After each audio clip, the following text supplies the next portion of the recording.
Hey, have you heard of this game, Mortal Kombat? What is Mortal Kombat? It's like Street Fighter, but you could fucking kill people. Whoa!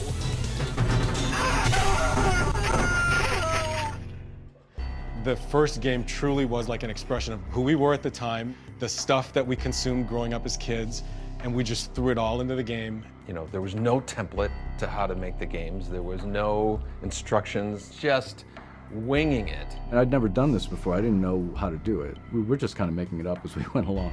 We were just a bunch of knuckleheads doing whatever we wanted, and we were happy. Mortal Kombat. Mortal Kombat. Mortal Kombat! Mortal Kombat. Mortal Kombat! It is simultaneously exactly like and nothing like Street Fighter. Kano. Liu Kang. Raiden. Johnny Cage. Scorpion. Sub-Zero. Sonya. Round one. Fight!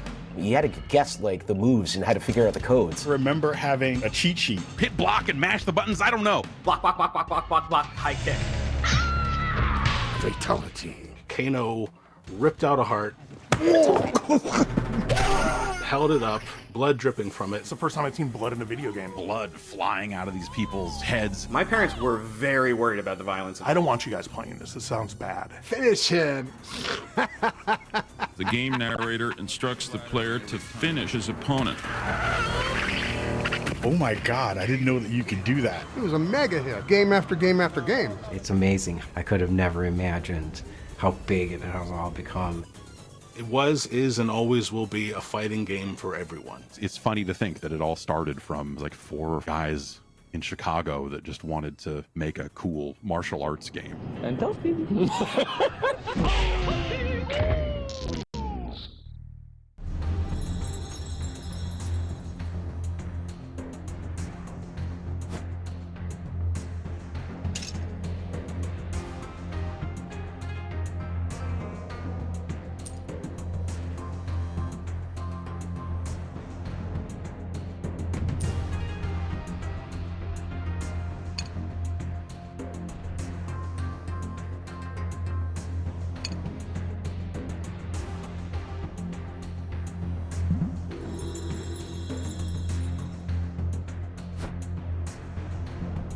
My parents were both born in Dominican Republic, and they had, they were both doctors. I'm one of 5 kids. My older brother and older sister were born in Dominican Republic, and I was the first one born in Chicago, in Rogers Park, Chicago. And my brother and sister followed, Mike Boone, who I've been working with for 20-something years now. So we spent a lot of time playing computer games. We had the old consoles. We had a Bally Astrocade. The Bally Astrocade was a video game system that had a cartridge that was basic programming.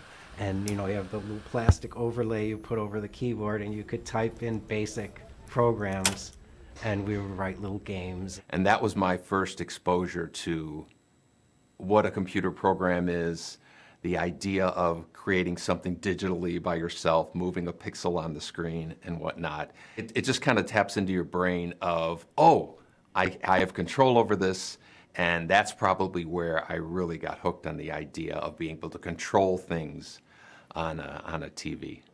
All of my friends already had jobs waiting for them getting out of school, and I didn't. I made one resume my entire life. I had one resume, and at the very bottom I had a little asterisk that said, strong interest in video games. I got a call from a headhunter saying, are you interested in working at Williams Electronics? And at the time I knew exactly what Williams Electronics was. They were Defender, Stargate, Robotron, Joust, Sinistar, Moon Patrol. You know, there was 100 games that I was aware of that they worked on. I knew the people. Those were exciting days of meeting your idols. Oh, there's Eugene Jarvis, there's Sal DeVita, Mark Trammell, Warren Davis. You're working alongside people that created the games that you grew up with. I went there thinking that I was interviewing for a programmer's job, a video game programmer's job.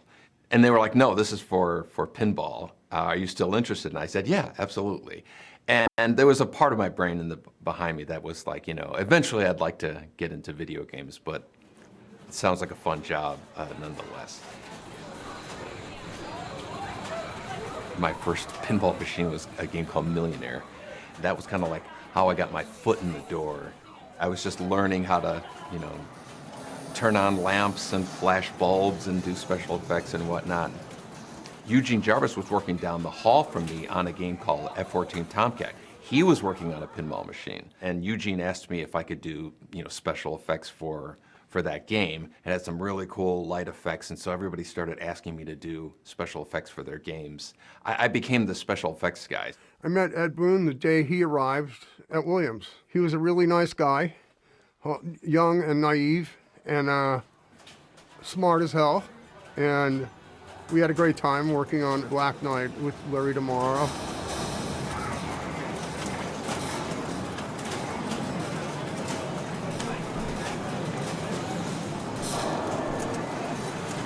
Eugene had gone full-time into working on NARC. And again, this wasn't just a video game. This was a whole operating system and hardware.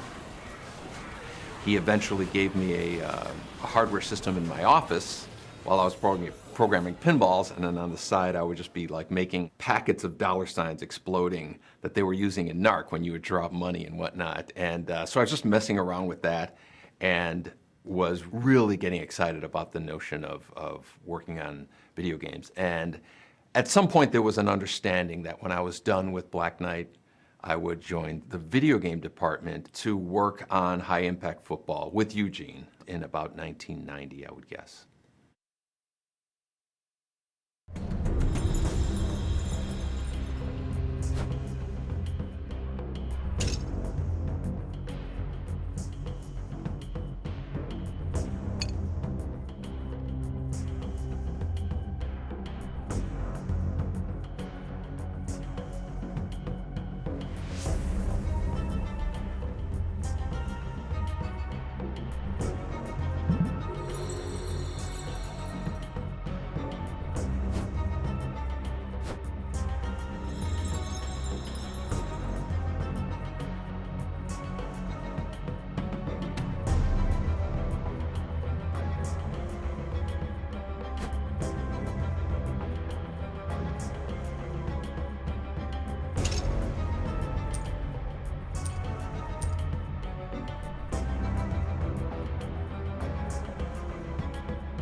Ashes of the video crash were still smoking a little bit.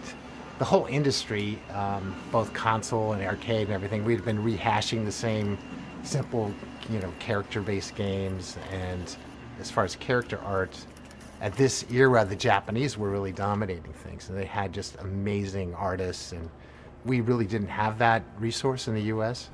And so it was, how do we compete?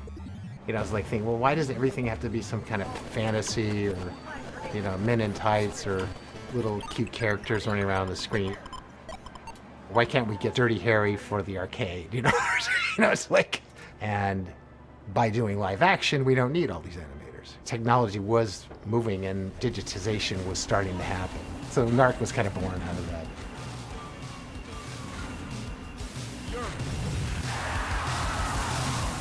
We were envisioning what is the next step? The idea of doing digitized imagery.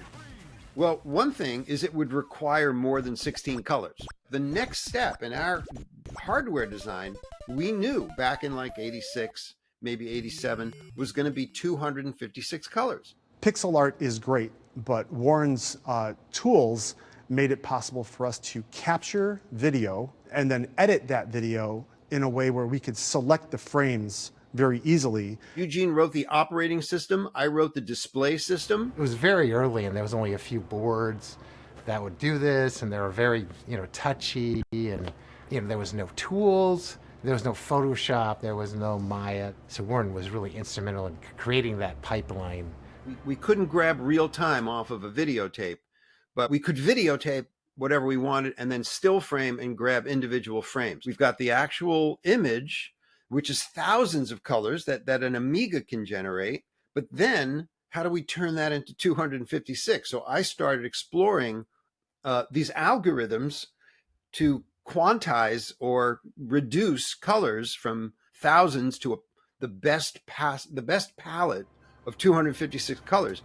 And there was always big problems with noise and getting washed out images, and the color was crappy, and there's all sorts of tear and jitter and blur because VHS is terrible quality.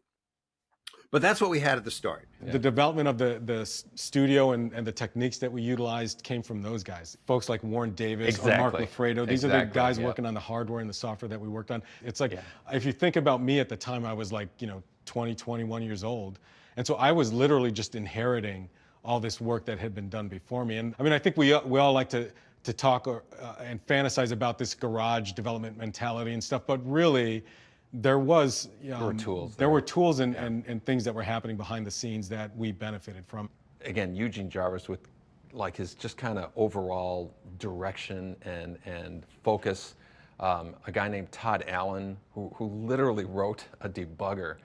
To this day, I'm just amazed at everything that he's done. And Warren, he made it possible. Like if Warren didn't do what he did, I don't know if we would have been able to have done Mortal Kombat. And yeah, and Warren was always around so that whenever we wanted anything else, a request came up, we just went over his office and talked to him, and to be like, yeah, okay, give me a day, I'll have that for tomorrow. And it's like, tomorrow, okay, great. Besides being an amazing programmer and creating Qbert and working alongside of him and just being like friends with this idol of yours, was just really overwhelming. He's one of my favorite people in the world.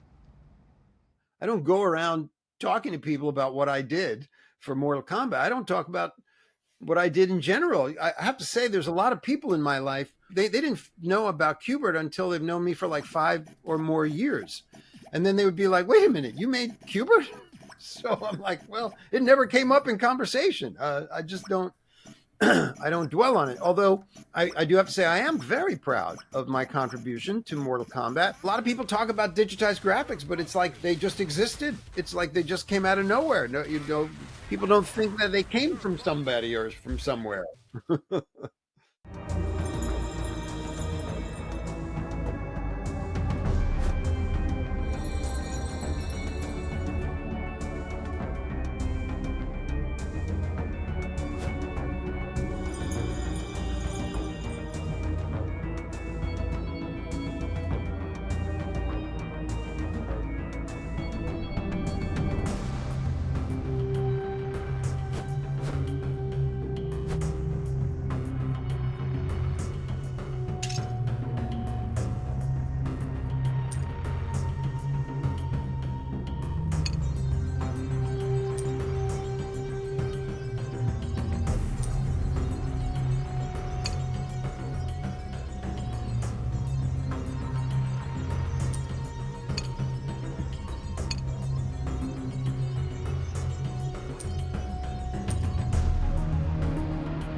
I was born and raised in Chicago. I grew up on the city's near west side, which was, I was maybe 1.5 miles away from the United Center. It was a fairly rough neighborhood, but from my earliest days, I started, drawing, probably started with a crayon or something.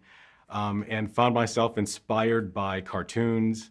Anything I saw on TV, I remember Popeye was a big thing that I watched a lot. Seeing Bruce Lee on the Batman television series was a big thing for me. I didn't know who he was. And this was when I discovered, oh, he's this thing called a martial artist. That was the birth of my Kung Fu consciousness. Whenever I watched a TV show that excited me or saw a movie that excited me, the first thing I did was draw a picture and try to retell those stories as comic books. For some reason, the most difficult thing for me was to find stuff to draw on. Paper was at a premium, so whenever I could get paper, I would draw on it. I would draw on the backs of things. I'd draw on magazines, whatever I had. Paper seemed to be expensive. Growing up in the city, graffiti art was a big thing that was happening at the time, especially in the early 80s. A lot of the time, we would do stuff, on the sneak. And then I think we discovered after a while, if you just knock on a door and ask, a lot of the times they'll let you paint a mural on the side of their business or whatever it was. And so we did a lot of murals in the mid-late 80s. But I was a huge comic book reader, both DC and Marvel, and found a lot of inspiration from the comic book artists who were popular at the time. And so, of course, it was my dream to illustrate comic books, and eventually actually got a job doing it, and used that money to kind of pay my way through school. Most of the work I did was for a comic book called The Real Ghostbusters, based on the cartoon that was out at the time. I was still at the American Academy of Art, so I was still in college, and I was still illustrating the Ghostbusters comic book, when a friend of mine who I met at the American Academy of Art named John Vogel got a job at Williams Electronics doing pixel art for video games. He had gotten a job at Now Comics, and he wanted me to help him with Real Ghostbusters. And I was like, sure. So he got me an interview at Now Comics. Then once I got my job at Williams Bally Midway, Mark Trammell now needs an artist. Who can we get to work with him? And I'm like, I know a guy that's doing the Ghostbusters comic book, And John called me up and said that they were looking for another artist. When I was hired at Williams, it was to work on Smash TV. And so I interviewed with Mark, I interviewed with Eugene Jarvis. Amazing guy, amazing artist, working on Smash TV. He came up with this animation that the character, as he exploded, the eyeball came up right facing you in the face. And basically he had to, 3D rotate all this stuff. Like the man was a human 3D rendering system. The guy's a genius. So Smash TV was a lot of fun to work on, a lot of hand-drawn pixel sprites, very small graphics in terms of the character art that I was creating. I know that in the back of my mind, I still wanted to do comic book art, but I fell in love with video games and the folks that I worked with at Williams, and I knew right away that, hey, this is the place for me.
North California Avenue went back to the 40s.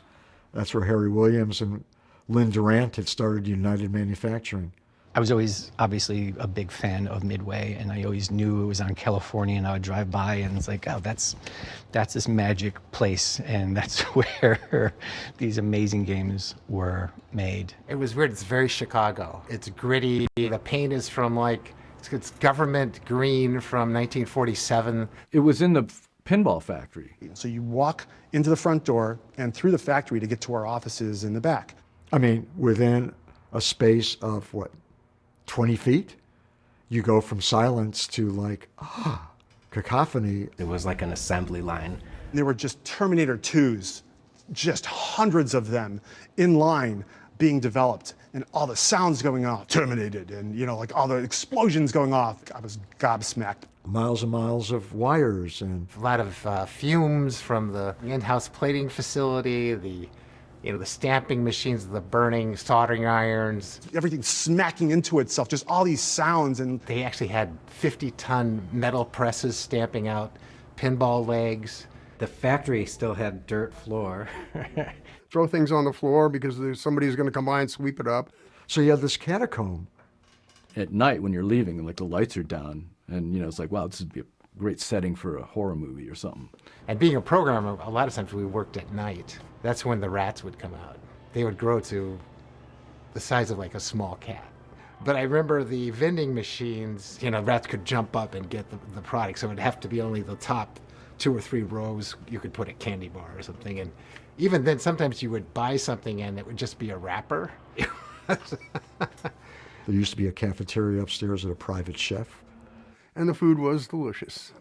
They had it down. We never left the building, okay? We had half an hour to suck it up and get out and go back to work. Then you'd make it to your office. And the offices were pretty Spartan. They were rough. The work on video games happened what we called downstairs. Upstairs was all of engineering. Everybody had an office, so it was almost like a dorm. The first time I remember meeting Ed was when John Vogel and I had shared an office. So I feel like I was involved with Smash TV and Total Carnage because I could see it being made. Ed Boon, I didn't know anything about him. I mean, he was a programmer in the pinball department at that point. Ed was coming down from the pinball department to work in the video game department. To work on high-impact football with Eugene. Right next door to me, there was a double office, and it had John Tobias and John Vogel. And there was a doorway between the two offices that was kind of kept closed. He cranked his music really loud, and I remember he poked his head in, and he said, hey, is that too loud? Is the music too loud? And we said, it's a little loud. So he went in and like lowered the music, and he came back, he's like, is that too loud? So anyway, that's the first time I met Ed. And after that, I think Ed started hanging around with the group of us, and we all kind of became fast friends. And I was mainly software. Those guys were mainly art. So, we had different perspectives and whatnot, just as any group of, guys in their 20s, a lot of conversations started up about movies and video games and wouldn't it be cool and things like that. You could hear conversations of all the different games going on. There was only like 2 or 3 games going on. And then we would all kind of like give each other ideas for stuff. It was a very collaborative environment. The environment was beautiful. Good enough to make a video game, and it didn't feel like a job. All the magic that was happening there. Somehow the walls kind of absorbed all of that.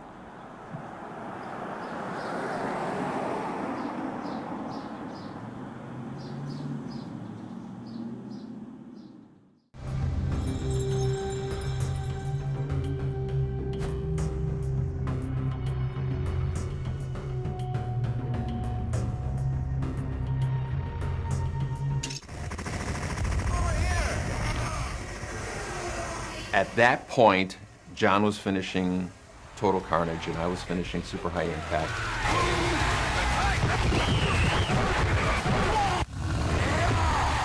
I eat quarterback for breakfast! When we started to talk about what would become Mortal Kombat, I think the initial conversation was about, hey, wouldn't it be cool to do a one-on-one fighting game? John and I were talking about a game called Street Fighter, who had really big characters. The thing that stood out for us about Street Fighter was they had really big characters on the screen. I think for me it was anything to get away from the little tiny character sprites that I had done in the last 2 games. And we were saying, how cool would it be to have our digitized characters? Street Fighter is kind of fantastical hand animation, beautiful stuff, but their vision was, let's take this photorealistic system we have now and have a photorealistic fighting game. For me, it was the opportunity to take all this inspiration from all the Kung Fu films that I grew up watching and kind of throwing it into a game. The conversation went towards Jean-Claude Van Damme. At some point, just fixated on the idea of doing a photorealistic Van Damme fighting game. And we put a presentation together when we gave it to Roger Sharp. We're thinking of Jean-Claude Van Damme. Let's see if he's interested. The reason we made a video to pitch to Jean-Claude Van Damme was because another team at Midway had done the same thing with Terminator arcade game as well as Revolution X to Aerosmith.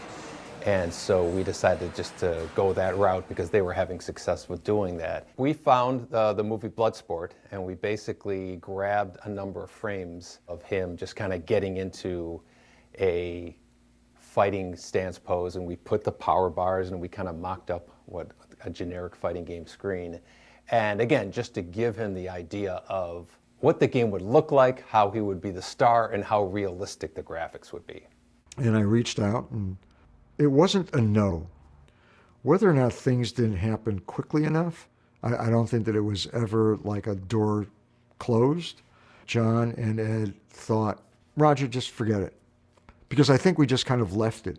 So that was just kind of like the way that you would pitch an idea. But as far as to management, my recollection was that we never gave a formal presentation. Street Fighter was really big, and when we said we want to do a fighting game like this with our graphics, there wasn't much convincing that needed to be done. It was, yes, that obviously is a really cool idea. I thought it was a fantastic idea, and I knew that I had to still finish Total Carnage, and I know Ed was still working on High Impact. Touchdown! But I think that was the beginning of the conversation. Maybe our next game could be this fighting game.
The team on Mortal Kombat 1 was 4 of us. My name is Ed Boon. I'm co-designer and programmer. My name's Dan Forden, and I do sound and music. John Vogel, background special effects. John Tobias, and co-designer and lead artist. There was other sort of support staff, but that had to do more with like the cabinet and the wiring. A team being composed of, I think, 4, 5, 6 people was not uncommon. You were in one of two categories, programmer or artist, and that was basically it. Everything felt like, being in a rock band or something, just a very few number of guys. He's guitar, he's drum, he's, we all had our own jobs to do, and we'd fight with each other, and we'd hang out with each other and go see movies with each other and stuff. And certainly when I started working on Smash TV, it was myself, Mark Turmel, and I think there was maybe one other programmer at the time, and then Eugene Jarvis eventually came on. Partly it was just the simplicity of the games of that era.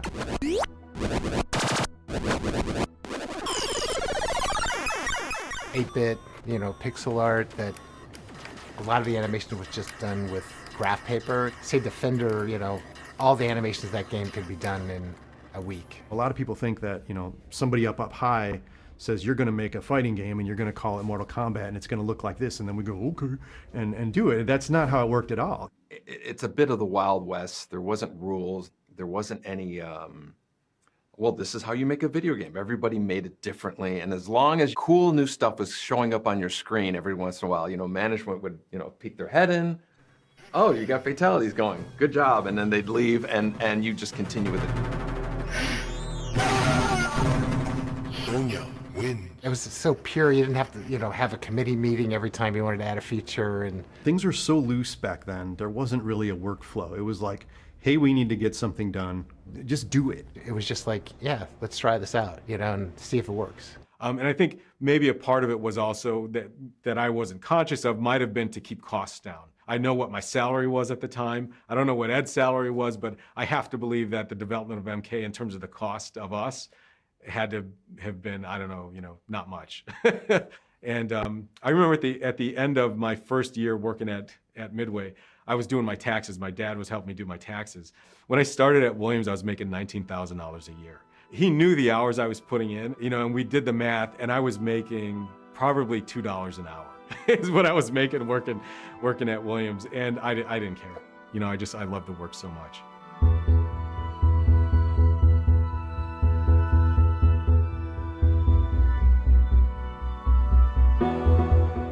I know it's not a popular topic, but the overnighters and the, going out for breakfast, nobody told us to do that. Nobody said, stay till midnight tonight. If anything, they were, you guys are burning yourselves out and you gotta take it easy or something, so. Because of the schedules and because of how few people there were, and we were all playing multiple roles or multiple hats, that there was just too much work.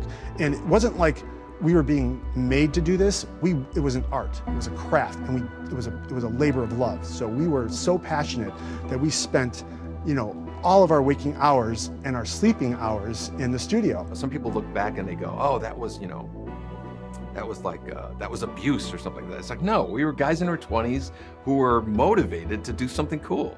You were working on Liu Kang's, flying kick, and it was feeling good, and you wanted to keep perfecting it, and it was my obsession. It was like being paid to do a hobby. If a band is up all night learning a song, they want to nail it, and it's the exact same thing. It's completely self-motivated. Back then, it was nothing but fun. It was just, working there was just hilarious. The secret sauce was basically we were just a bunch of knuckleheads doing whatever we wanted, and we were happy.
My job on MK1 was basically to do backgrounds. Like John would do characters and I would do the backgrounds. Things were very simple back then, you know, like. One more time.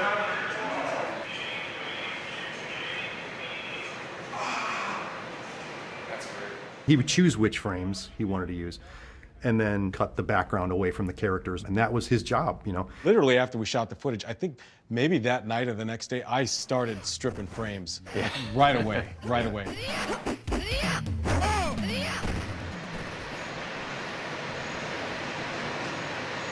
did a lot of playing around with lighting. We were just sort of discovering. I think we probably taped more than we needed just to make sure that we got enough coverage. I remember after the Sonya's leg grab, having to say something along the lines of, you know, trust us, it's going to be really cool. The image was clear in my head. Sometimes we forget that it's not inside everybody's head.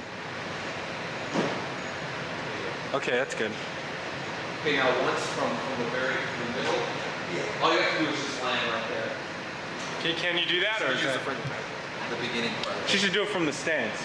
Right. We were trying to get a film-like quality, but we wanted to just amp it up a little bit. And once we realized that pumping up colors really attracted people to our games, that was, you know, also our trademark.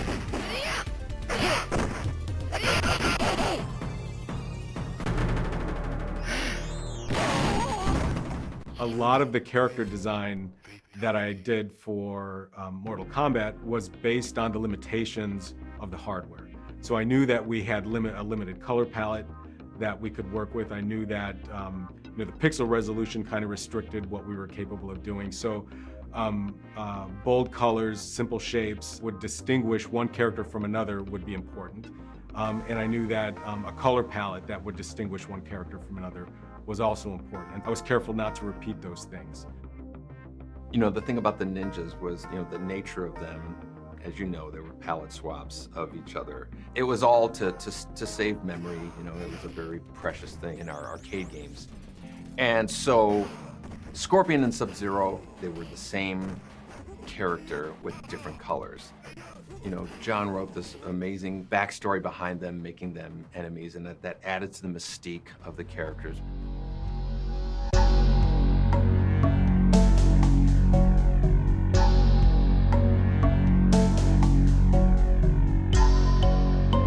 In one of the pages of my notebook, I had scribbled, okay, here are the characters and here are their archetypes. I knew that, well, we need a hero, we need a villain, we need a sidekick, we need all these things. I was a big Joseph Campbell fan. I had read his books and I was aware of the hero's journey and the character archetypes that he had sort of outlined. I thought, okay, well, if we could tell implicit story through character archetypes, the players might sort of almost subconsciously relate to the characters in a particular way. So that played a part in sort of the character choices we made. I don't recall exactly why we did some characters and not others. I know that we were limited with the number of characters we could do. A few of them I remember not using. One of them was a character called Minamoto Yoshitsune. It was based on a Japanese mythological character. And another one was called Rakuro, who was based on, I think, a Japanese mythological beasts. Those two characters didn't make it in. I think part of it was because the names became a big deal for us. It's like, you know, how does this name roll off the tongue? You know, if a name was too long, we knew it was going to be difficult to display on the health meters. It was usually silly things like that would play a part in some of the choices we made. Most of the characters' names came from John Tobias. A couple of the characters, he didn't have a name written down for them. He had Ninja 1 and Ninja 2. I was a little bit more of like a simple superhero mindset, so I started calling them Scorpion and Sub-Zero. Those simple names were kind of like my influence, but the authentic, cool names, Goro, Shang Tsung, Kano, Raiden, you know, that was John's deal. For Mortal Kombat 1, there wasn't a lot in the way of concept art that we did. Conceptualization was just limited to just scribblings in a notepad. I don't remember many, if any, drawings of backgrounds, but there may have been some. I just remember kind of like I said, just winging it and doing whatever. Like John would say, I'd like a dungeon or something, and that became Goro's lair, you know. I had already learned how to do the parallax scrolling stuff from Terminator 2, so that worked out well with doing parallax stuff for Mortal Kombat as well. I know there was one specific background that he wanted, and that was with statues, the statue background. Just make something look cool. That was basically the rule. I went to Chinatown, and just to get references and stuff, there would be, you know, an interesting vase, and I would video that vase, and then I use that, and that's Shang Tsung's, one of Shang Tsung's thrones is like the vase, you know. There's the dragon that was sitting on Ken Fedesna's desk. I just said, hey, can I video that? And he's like, cool. So I grabbed it off his desk, took it to my office, and grabbed it. That's like in one of the backgrounds, and there's two of them. You know, and then there's the pagoda in Chinatown that I videoed that and used that as, you know, the courtyard, I guess we call it, I think. You know, Shang Tsung is also another chair, and it's that big roof thing. That's from Chicago. That's from Chinatown. So sometimes it meant opening a book and going, oh, that's a cool Chinese thing. You know, get the camera, take video of it, and use that. There are things from books in Mortal Kombat 1. You know, I just went out and grabbed stuff. What looks cool? Kind of a guerrilla artsy sort of way. It wasn't really planned all that much back then.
One of the really cool things about Mortal Kombat and about some of the really great games, if you have a really great winning concept, often, they got that game running in like a month. A lot of modern games, it seems like they spend all their time in this graphical wilderness trying to get everything looking so cool, and then they've got like 3 weeks left to figure out what the game is. We had a very fast iteration. I would get art from John, we put it in, and an hour later, we were playing it.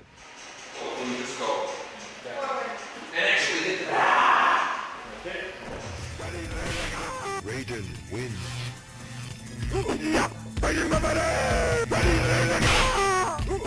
The first time you play it, you just go, this is incredible. You knew you were on the right course. Ed was like just eager to have people in and give them feedback on stuff. A lot of times it was just, someone, you'd have someone in your office to look at something and they go, hey, what about this? And then, maybe that's a good idea. Ideas could come and be turned into reality in the same day. Yeah, in fact, I remember we would record a little bit of footage. Okay, one more time. All right, that's good. And it wasn't until Ed actually got the frames and could get them in the game, not until that point would we know that we were making the right choices. When we were making this game, Street Fighter II was the big rage, and I was a huge admirer of that game. At the same time, I felt like there was a little bit more ceiling room in terms of how outrageous you can get with the moves. We wanted characters using magic, disappearing, teleporting, doing all these kind of unpredictable things. And a lot of the moves were constructed from kind of almost like scraps. Kano's ball was from his flipping animation. Scorpion's teleport was from his jump punch animation. Scorpion throwing a spear and pulling somebody in, It was something that I remember I thought of that was just an outrageous move that wasn't seen in any other fighting game. Right, although we used to try to do the wind up and throw is usually like 5 frames maybe. Like if you went like yeah, something like that. It was one of those spur of the moment, inspirational ideas that ended up becoming like very signature, very iconic to Mortal Kombat. The way he was implementing them was so interesting because he uses the frames of animation, and he was, as a programmer, would move them around to do things. Like he would define like how things animated across the screen. When we did the Liu Kang flying kick, you got to stop him once he makes contact, and it'll make the impact feel like it's a lot more intense and more forceful. Iterating again and again how important it is that we get the timing of all these things correct. Other than how John would define what the actual frames of animation were, Ed defined how things moved around.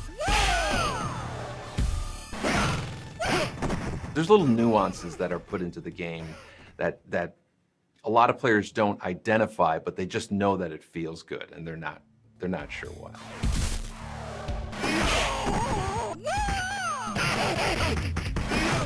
I think that was a hard lesson to learn back in the day of, hey, I want this animation to be really smooth and I want it to be like 100 frames. And it's like, no, it doesn't feel good. It doesn't feel good. And it has to feel good.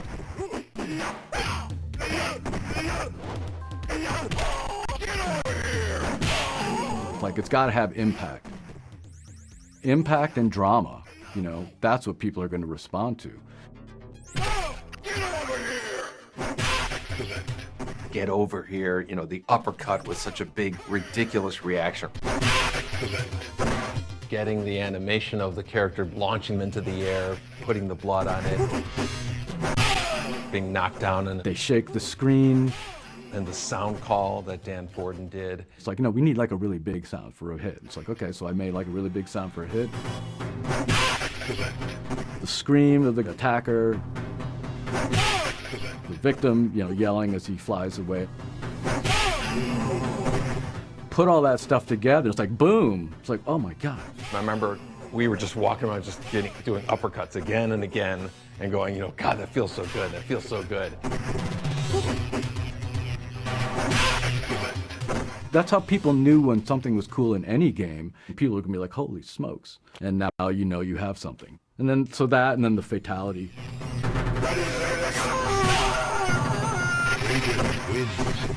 Like, fatalities were the big thing that made us a hit.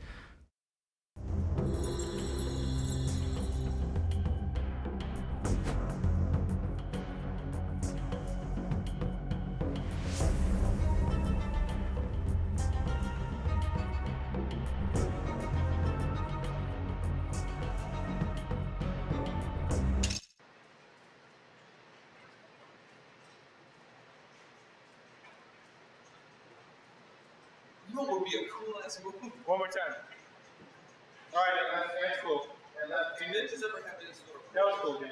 What was that? Ninjas ever have this sort of moves, whatever. You pull something with like an arrow, or whatever.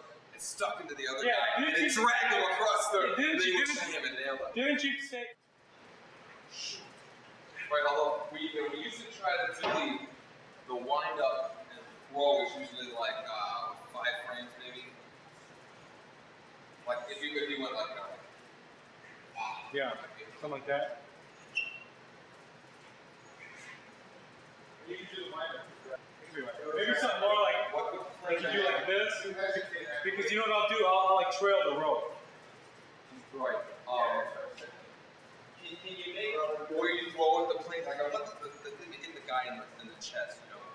Because we have a bunch of frames from big now, and we can use that as a drag. So when you stop, your arm is parallel with your chest as opposed to way down here. Okay, so try to do it chest level. Okay.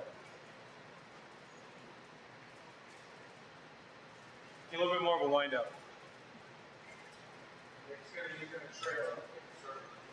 So that would be alright, because I could do like a little thing of the rope, more like this, like guitar in, like a little snake in.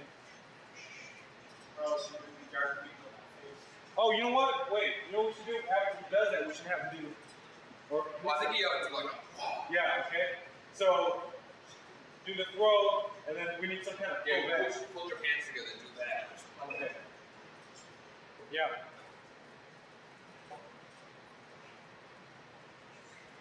When you try your wind up with a little more like right now you're kind of just going. Yeah.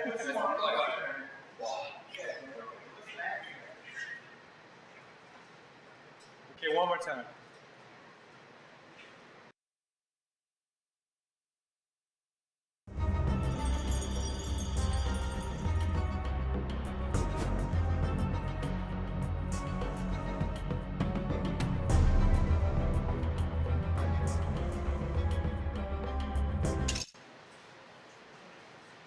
What we should do, John? What? Is if we had 2 stance frames for him. Okay. One for the whole guy. I mean, it'll cost you 7 frames, but it'll just make him seem alright. different. Okay, see that. It'll have to be kind of similar because they're both going to go into the same punch. Right. You know what I mean? Right. But different enough that they're fighting each other. We'll do that one stance you just did, and we need one slightly different. Because what we're going to do is we're going to take the yellow of your palette and have another ninja. And what we're going to have 2 different stances. One ninja's going to have one, the other's going to have another. But we're going to use all the same punches. All right, so let's do the first stance.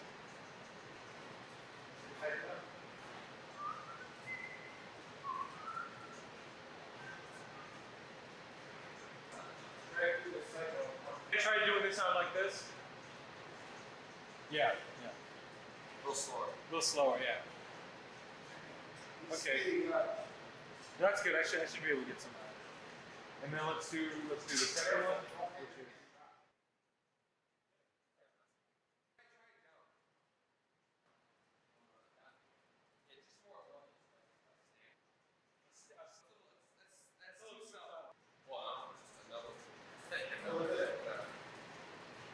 the other hand, kind of the same, but the one that was up before, try it like, along the middle. A little more tucked into your waist. more like this. Right. Yeah. Okay. Yeah, something in like that. Okay, that's good. That's good. Yeah, keep it open. Keep it open too. You want to remove one? Yeah. Try a little more wide movement there. And try to like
Raiden wins. Street Fighter had this feature which I loved and hated at the same time. You can get your opponent dizzy. I loved the fact when I was the aggressor and saw my opponent dizzy, you're almost like salivating at this free hit that you get. And then I hated the idea of being the victim. I put the dizzy feature at the end of the fight. You just get like one last hit. And everybody would do an uppercut as your kind of like payoff.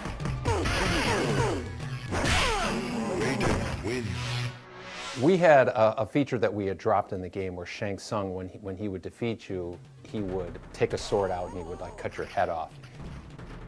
And we weren't going to use it because we were out of space, but we still had the animations of all the characters falling to their knees without a head. One day I just kind of piecemealed the idea of Johnny Cage uppercutting the opponent with this uppercut animation and then using the animations of the character with his head, you know, cut off. Johnny Cage wins. Flawless victory fatality.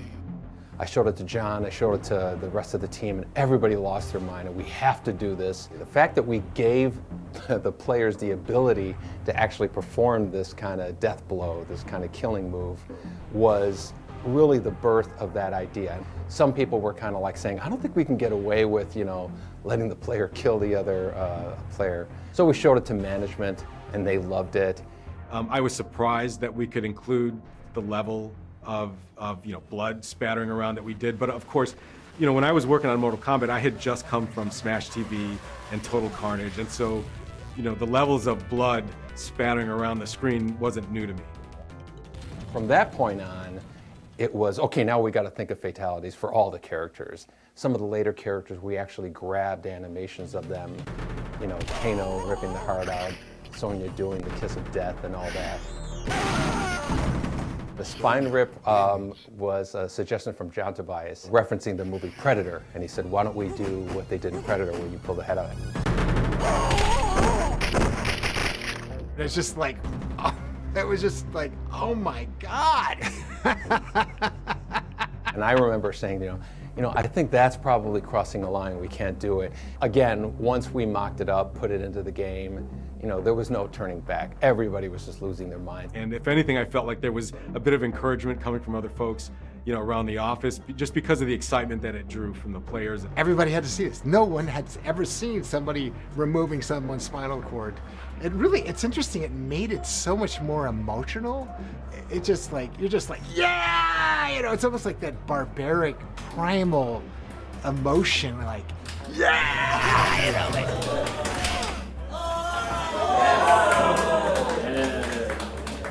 we never performance captured a fatality for Liu Kang. But there were some animations that we had not used. One of them was this really cool cartwheel kick. Whoa. Yeah, let's grab that again, even if we don't use it. Right, we'll use it someplace. We were both like, wow, we'll find a place for that. When it came time to do Liu Kang's fatality, we just spliced on the uppercut animation at the end of it, and it wasn't disgusting, it wasn't gross, it wasn't shocking. Liu Kang wins. And we just kind of reasoned with ourselves to say, well, Liu Kang's the hero, he's a Shaolin monk, he's peaceful, heroes don't kill people, so he just give him a big uppercut. The process of adding fatalities into the game created so much energy in the whole studio in terms of their excitement for the game that we knew there was no backing out of it at that point. Again, you're in a very small screen environment. You really have to exaggerate things. You have to make it just outrageous. Scorpion wins. We found the Holy Grail. It's like hitting the lottery. You know, it was something that we knew was going to be a signature part of Mortal Kombat. I always judge a great game by how loud players get when they play. You yell at your friends and laugh, and the volume level is a measure of a good game for me. And like I said, it was just fun and it was happy, and that may be the secret sauce.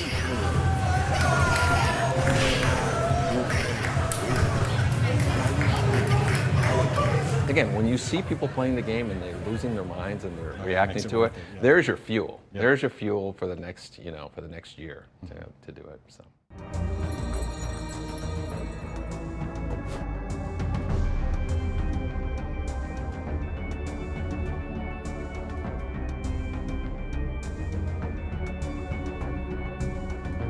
Who put the K in combat? I did. I put the K in combat. I didn't come up with a name, but the K. This is my story. This is my memory, anyway. I came up with mortal and the K instead of a C. Yeah, well, you know what's going to happen? We're going to come up with all the names. We're all going to like them, and Ed's going to hate every one of them. Why? DEFCON is overused. Where? Everywhere. I've heard that so many times. Yeah, every time you watch War Game. Ed's probably right behind me, isn't he? Like, oh, no, you didn't.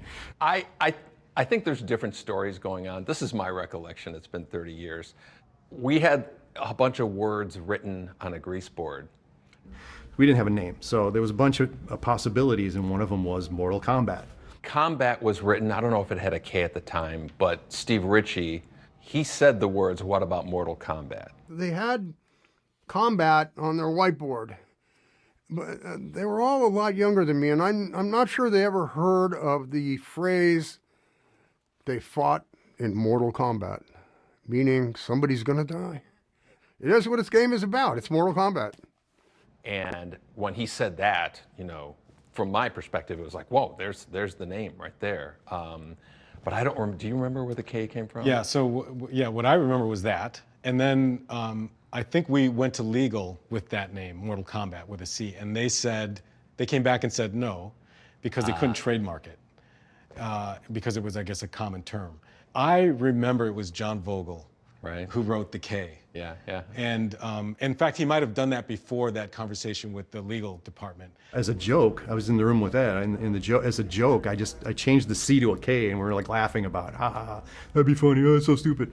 And then, so I said, all right, and I was putting it back to a C, and he goes, no, leave it, just leave the K. And so that's my memory as how it happened. No, it was me, because the C was like, I don't know, just look cooler with the K.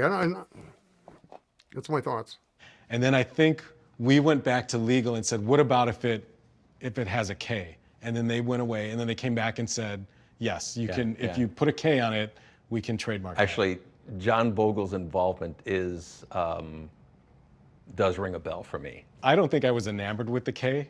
I thought it was goofy. And then when the realization hit that, well, if we change it with a K, we can use Mortal Kombat, it's like, oh, damn it. We're going to give it, like Vogel was right. Yeah. So whether you hate me or love me for it, now C's are now K's.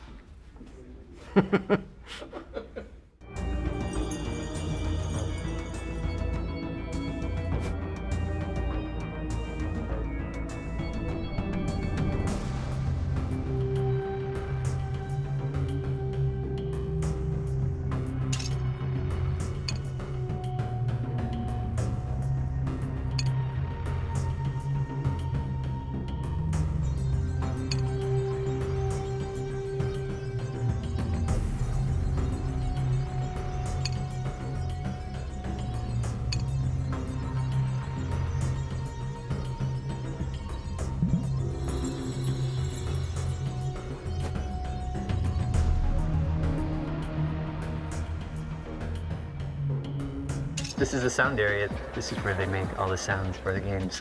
I am an audio director here at NetherRealm. The sound guy, like, gotta get the voices in. Dan shows you cool stuff every couple of days. He just comes in and you go, great, this is awesome. And he's a lot like Ed, where I just have this confidence that, he's going to go away and come back with something spectacular. That's the Johnny Cage Nut Crunch, I believe.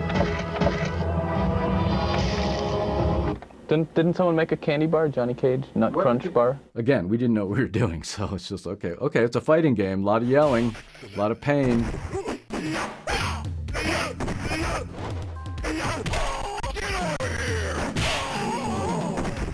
I don't think we had enough memory to record, okay, this is Scorpion's voice, this is Sub-Zero, so we just, like the men, we just mixed and matched. I think Sonya was the only female in the first one, so we had obviously a female voice for that, and that was hers. But the rest of them, I think, would just be shared. We just get the talent, which was just people around the studio. It's not like we were hiring people to come in and do this. We recorded me as the announcer, as Shang Tsung, Liu Kang wins. Finish him. Liu Kang wins. Fatality. Fatality. All of those kind of classic sound calls was me, because we didn't have somebody with a better voice.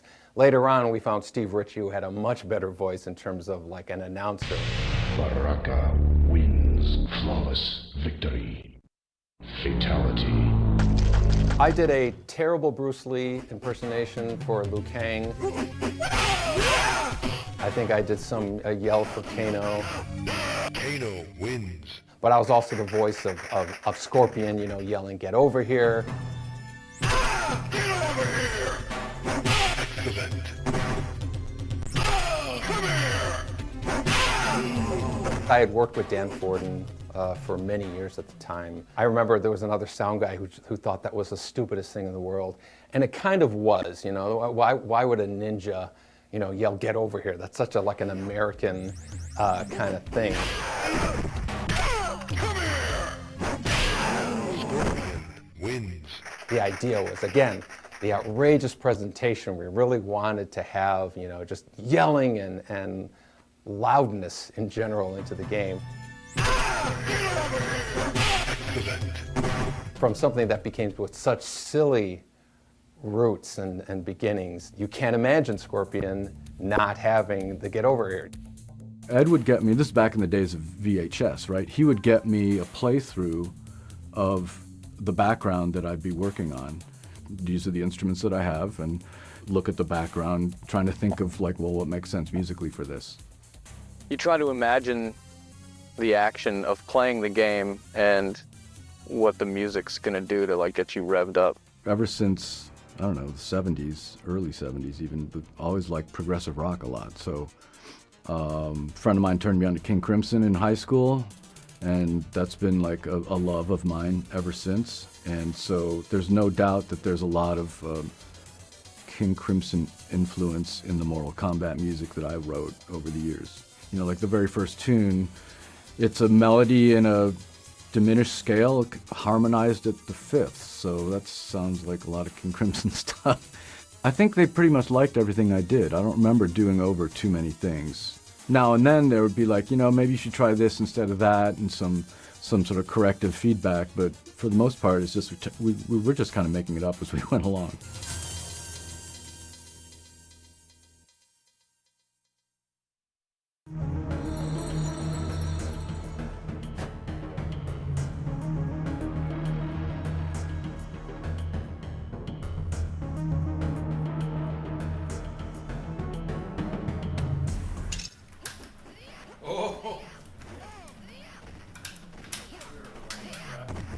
Testing a game was always one of the most fun parts of the job. Yeah!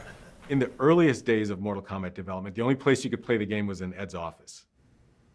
I would play the game every day. Ed would call me in to try something out, but other people, would walk by Ed's office and see what he was working on and come in and play the game. And it was very valuable feedback, because that feedback was coming from guys like Eugene and Mark Trammell and George Petro and a lot of the other developers in the office at the time. Eventually, we would put a game out in the hallway for anybody to play. And so we'd get pinball designers would come down and play the game. There were folks who worked in the factory would come back and they would play the game. And so we'd watch folks kind of play the game, and we'd take notes on sort of what the reactions were.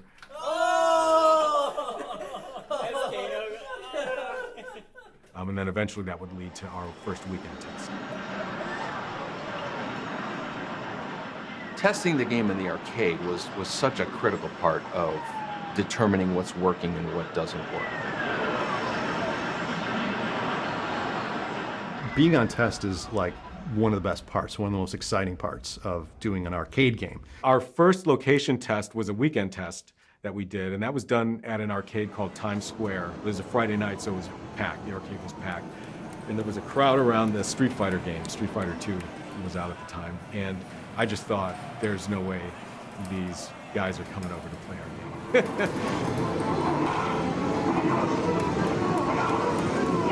It was like this big event. The whole video game department would go, no matter whose game it was. You'd roll a blank black cabinet into an arcade and just turn it on. When we brought the first Mortal Kombat game out on test, there were 6 characters. We didn't have Sonya yet. A whole bunch of things just weren't working. And it was all about just kind of the fundamentals, the feel of it, the reaction to the visual, the reaction to blood.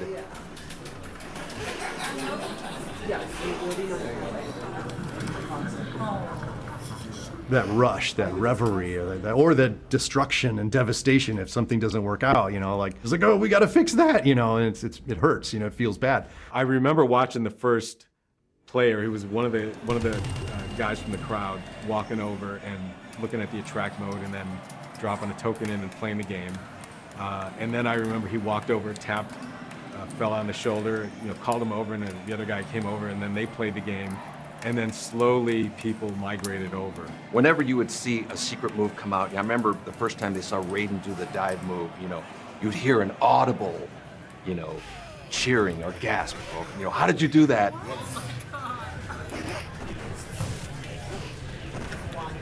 Easily the most enjoyable part for me was seeing and hearing reactions from players. And at some point, Ed, I think, went in and he did a fatality. Kind of a thing, and then he walked away, now it's a big frenzy to figure out, like, how do you do that? How do you do that? And that's how people found out about the fatalities. Assuming my memory is correct, but I believe that's how it happened. We would never perform fatalities in front of people because then someone's going to see you do it, right? Like, we wanted to launch the game and have people discover it naturally and organically.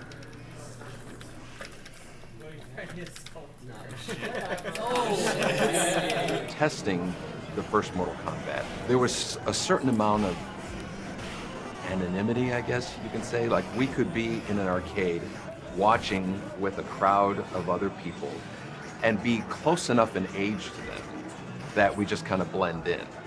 What is this new game? And then you would get a candid response. Once you tell them that you worked on the game, then they're not going to say anything negative about it. Across the street from Times Square was a pizza place. And so we would go across the street, get some pizza, and we would discuss, everything that we saw, what was cool, what was not cool, or, what should we change? Hey, that was cool. And it was so much fun. Seeing that first game on test was so reaffirming that we had something big. I saw players get so excited they just had to run. They just had to run around like in circles.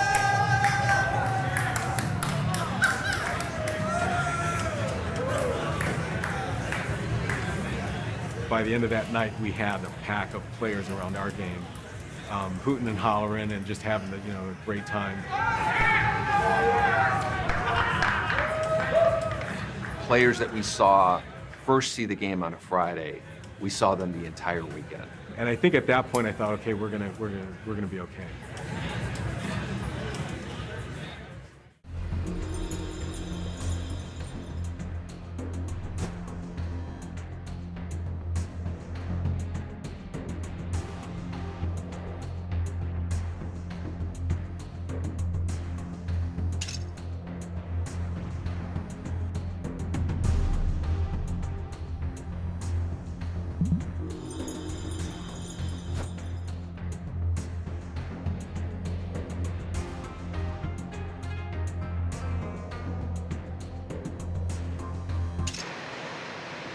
Let's try the one you were talking about.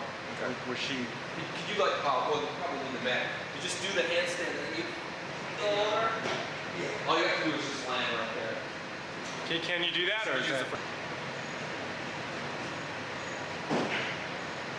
That's great. Is that enough for you? Yeah, let's try it one more time and just step up a little bit, just in case I need anything before, just in case. Start a little bit further up. Can you start on the mat?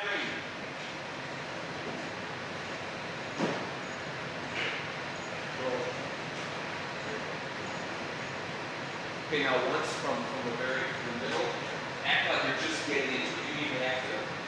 This is so we can do the beginning part. She should do it from the stance. Right, from your stance. Get like in your stance and just act like you're getting into it. Actually, she should step up. Move to the middle, like where you're on. Okay, that's good. Yeah, that's gonna be a good move. You'll be impressed when you see what we turn that into.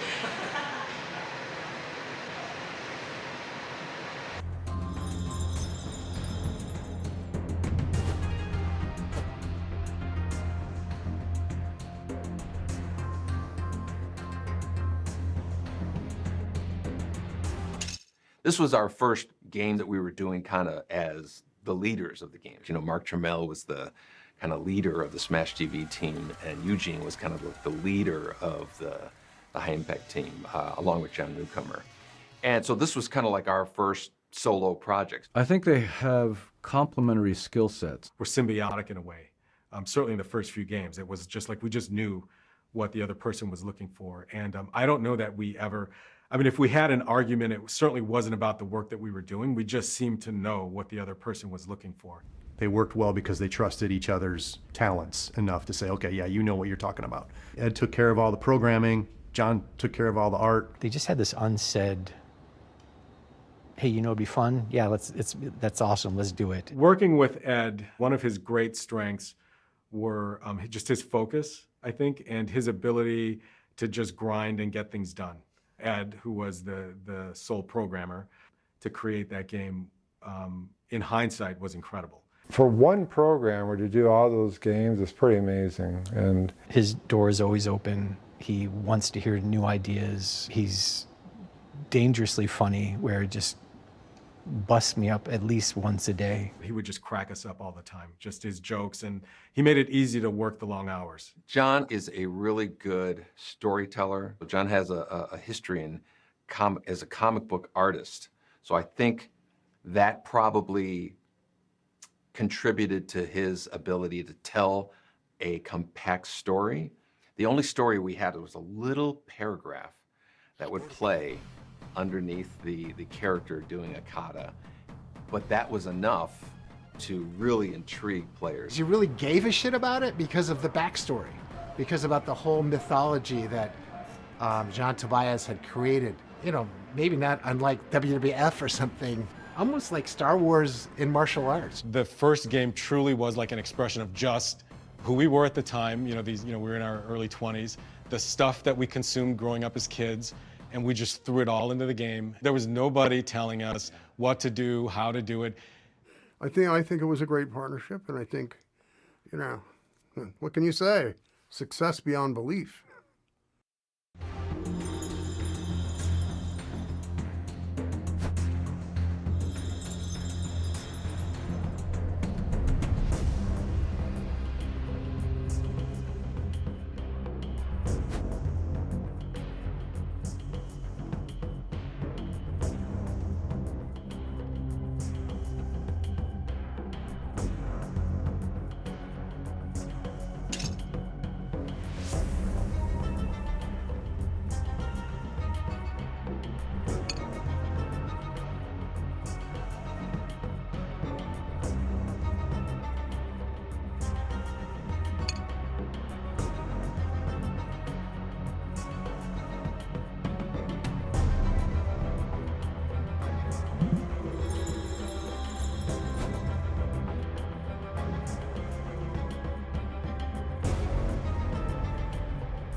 Fighting games have proven themselves to be strong collectors suitable for a wide range of locations.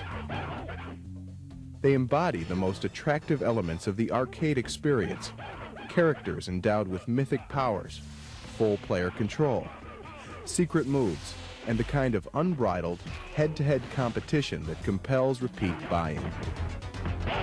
Now from Midway comes Mortal Kombat. It captures the most popular elements of the fighting game and adds more.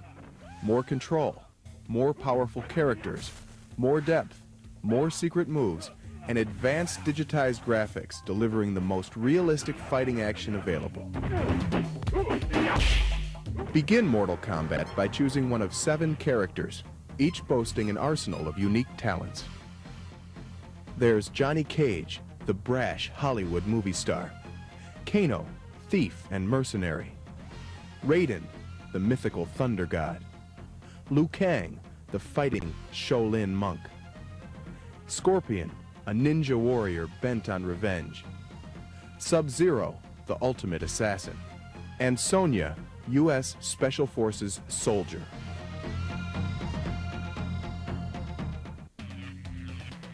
Each player has 5 basic moves corresponding to the 5 action buttons.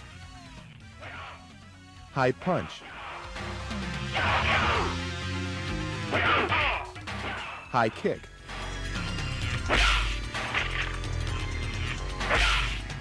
low punch,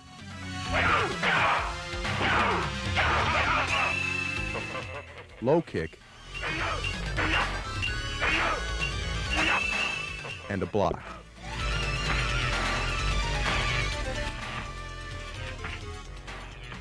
In addition to these moves, players will continue to discover new joystick button combinations. Each new technique provides another competitive edge. For example, moving the joystick away from your opponent while pressing the low kick button will result in this sweep kick.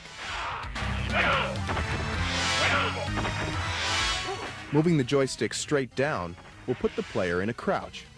By then releasing the joystick and pressing low punch, you'll administer a devastating uppercut. Johnny Cage wins.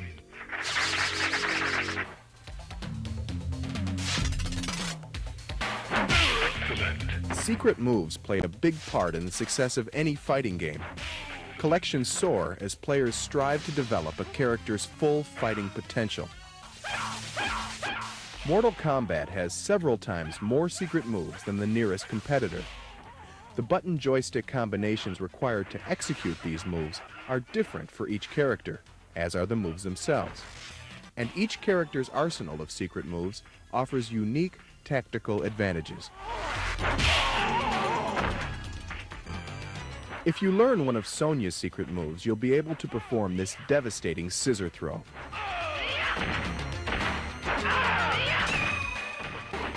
Learning to activate Raiden's secret weapon lets you fire lightning bolts at your opponents. Raiden wins. Victory is achieved by winning 2 out of 3 rounds. Players losing a match will have to buy in to continue.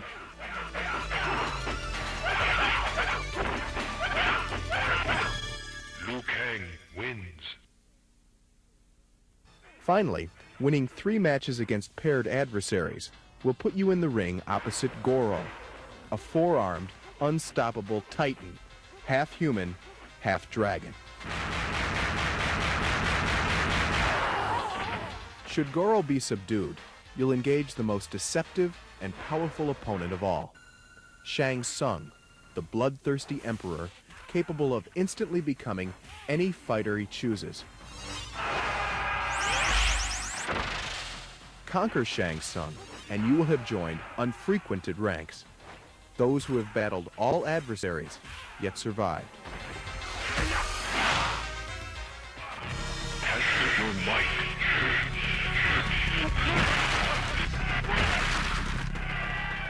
Every 5 matches during both 1- and 2-player games, you'll have a chance to test your strength and win bonus points by smashing progressively harder objects.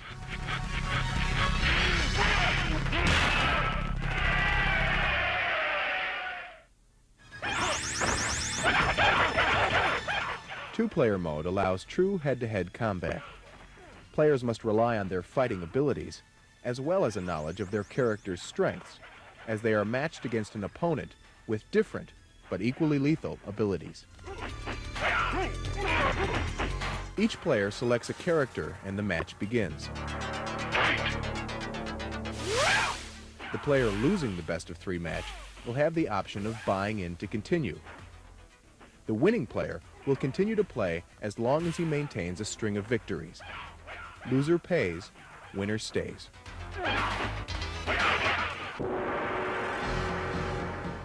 From a technical standpoint, operators will find even more to like. Mortal Kombat employs Midway's exclusive diagnostic package and a sensitive yet durable 8-way microswitch joystick. In addition, operators will want to be aware of a dip switch setting we've included, allowing them to temper the game to fit the requirements of a location. By simply flipping a switch on the CPU board, you're able to remove any depictions of blood that would otherwise appear in the game.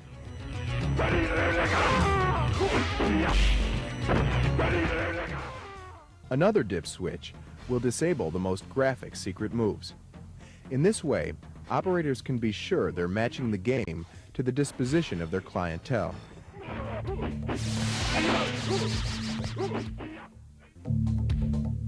Mortal Kombat is quite simply the most complete video fighting game available. It boasts the industry's most realistic graphics, digitized images of real martial arts experts, heroic characters more powerful than those found on any other fighting game, secret moves to learn and master, and fierce battles against titanic adversaries. All of these elements combine to make this game powerfully unique, the world's most advanced interactive fighting experience.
Fighting games of that era kind of all had this level of secrecy to them.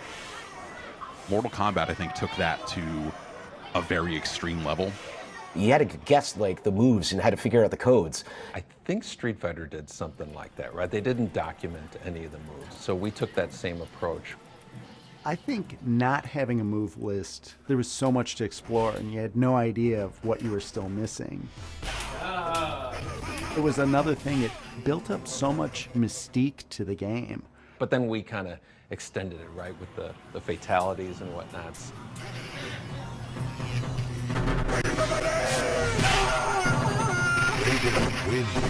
Especially at the end with the character Dizzy, there was a certain amount of, you know, what are you going to do? You would see them trying to trigger something else. They knew that there was something secret in there. The announcer's like, finish him! And you go up and go, boom. And you're like, damn it! I screwed up the fatality. It's like the worst feeling in the world.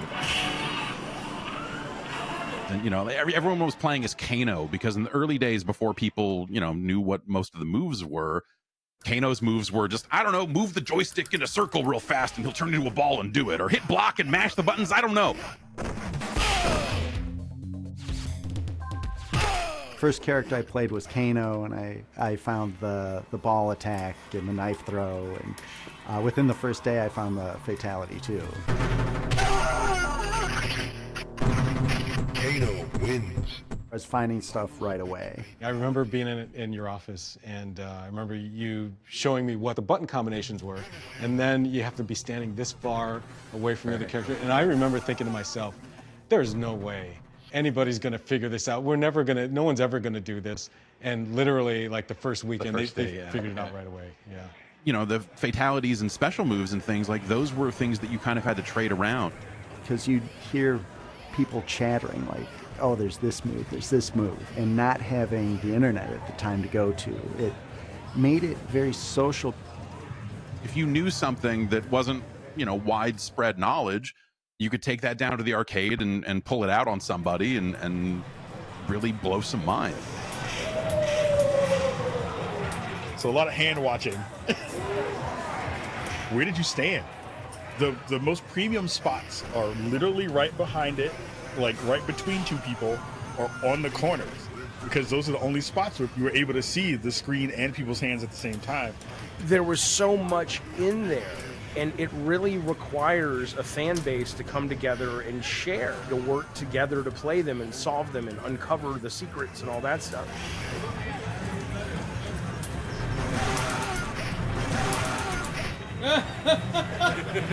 I was always obsessed with those kinds of things. I was a big fan of Street Fighter, and there was this rumor that was not true, that there was a character in there called Sheng Long.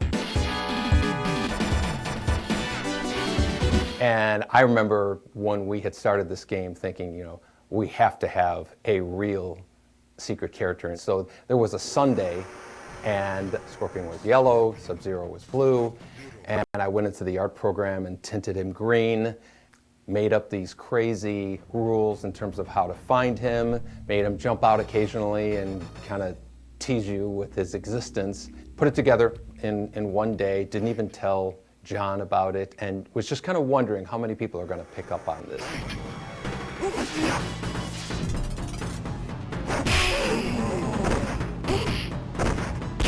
It became a bit of like a Bigfoot. Some people had sightings and some people didn't, because there was this one that was real and was rather difficult to find. It could give players a little bit of creative license to come up with something and say that they did see something else happening in the game. The level of secrets that happened in those first few Mortal Kombat games kind of corresponds with the rise of the internet. And people started trading around like, hey, here's a list of, I think these are fatalities. I remember going home to my dad's house, and he had internet. He had a CompuSearch account. And I started just learning as much as I could.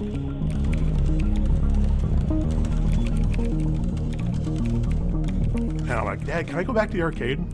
I want to try some of this stuff. I made it my mission to test all that stuff out. And that became my calling. We need to investigate. And I published my first FAQ, and it is the most inaccurate piece of junk that is available. It's like shameful, but it's where I started. And then, you know, all these urban legends about Ermac and all these other alleged characters that it's kind of like, you know, how the kids used to say back in the day, the negative worlds in Mario Brothers and Mario could go skiing. You know, it's that kind of like, you know, the kid equivalent of water cooler conversations. People would come up with lore, you know, Yeah, lies right. of, That's of right. I did this and that happened, and everybody's, you know, and we just shut up.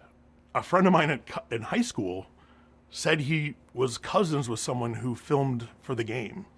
and that there was a secret character that they had filmed. So I put it in my FAQ. And I trusted him and found out way later he was just messing with me. The people feeding in things that they'd want to see in the game would kind of blend in with what was really there.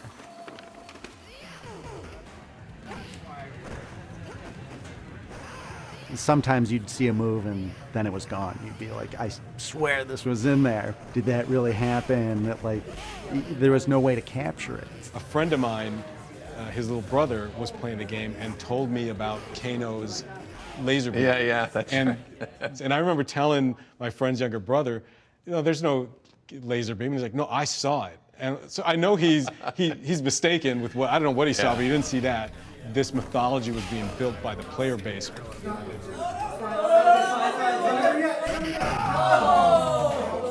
I think we understood that pretty early on, and Ed, more than anybody, I think really took advantage of that and kind of messed with the players with hiding stuff in the game. Yeah, I remember somebody found one of Sonya's moves, and I foolishly changed it because I read it on a news group, you know, thinking, you know, yeah, I got the best of that. And they did some devious things to keep a lot of those things secret. I think there was a revision of Mortal Kombat 2 where they just arbitrarily changed all the fatalities because everyone figured them out too fast. And it's maybe the most devious and mean thing they've ever done. I remember thinking at that point, yeah, this internet thing has gotten, you can't beat it. You can't defeat it. It's just too powerful. One of the fun things about going to an arcade was, you know, a lot of people didn't have the internet just yet. So people would show up with their copy of their FAQ. Once I was there and I saw someone with my guide, like my FAQ, and I was like, oh, where'd you get that? He's like, oh, the guy who wrote it sold it to me. And I was like, what do you mean sold it to you?